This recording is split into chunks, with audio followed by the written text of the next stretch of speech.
आता 21 ऑगस्टला केंद्रीय मंत्रिमंडळाच्या विस्ताराची शक्यता असल्याची माहिती सूत्रांकडून मिळते। धर्मेंद्र प्रधान यांची मंत्रिमंडळात पुन्हा एंट्री होणार का, याकडे सर्वांचं लक्ष लागलंय। तर दुसरीकडे मुख्यमंत्री फडणवीस दिल्लीत जाणार की महाराष्ट्रातच राहणार असा देखील सवाल उपस्थित केला जातोय। मात्र केंद्रात जाण्याच्या चर्चांचं फडणवीसांनी खंडन केलंय। मी महाराष्ट्रातच राहणार असल्याचं फडणवीस म्हणतायत। 21 ऑगस्टला केंद्रीय मंत्रिमंडळाचा विस्तार होण्याची शक्यता आहे। 2024 साली मोदी सरकारचा शपथविधी झाल्यानंतर केंद्रीय मंत्रिमंडळाचा एकदाही विस्तार झालेला नाही। त्यामुळे मोदी सरकारच्या या पहिल्याच मंत्रिमंडळ विस्ताराकडे देशाचं लक्ष लागून राहिलंय।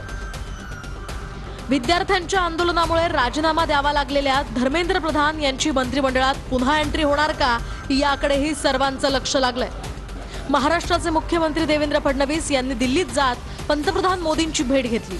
त्यानंतर फडणवीस माजी शिक्षण मंत्री धर्मेंद्र प्रधान, निर्मला सीतारमण आणि भूपेंद्र यादव यांनाही भेटले। त्यामुळे फडणवीस केंद्रात जाणार की महाराष्ट्रातच राहणार अशा चर्चा सुरू झाल्यात। केंद्रात जाण्याच्या चर्चांचं फडणवीसांनी खंडन केलंय। मी महाराष्ट्रातच राहणार असल्याचं फडणवीसांनी म्हटलंय। मी दिल्लीत असलो तरी चर्चा होतात, मुंबईत असलो तरी चर्चा होतात।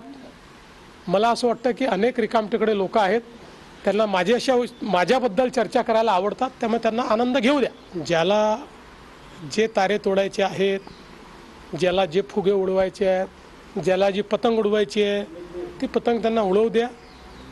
मी महाराष्ट्रात आहे। महाराष्ट्राच्या जनतेने आणि माझे नेते नरेंद्र मोदीजी यांनी महाराष्ट्राची जबाबदारी माझ्याकडे दिलेली आहे। मी प्रामाणिकपणे महाराष्ट्राच्या जनतेची सेवा करतो आणि ती करत राहणार आहे।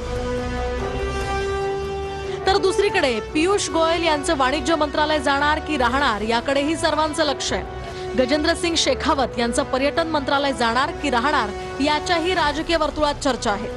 तर पर्यटन मंत्रालय पंतप्रधान स्वतःजवळ ठेवणार असल्याचीही माहिती आहे।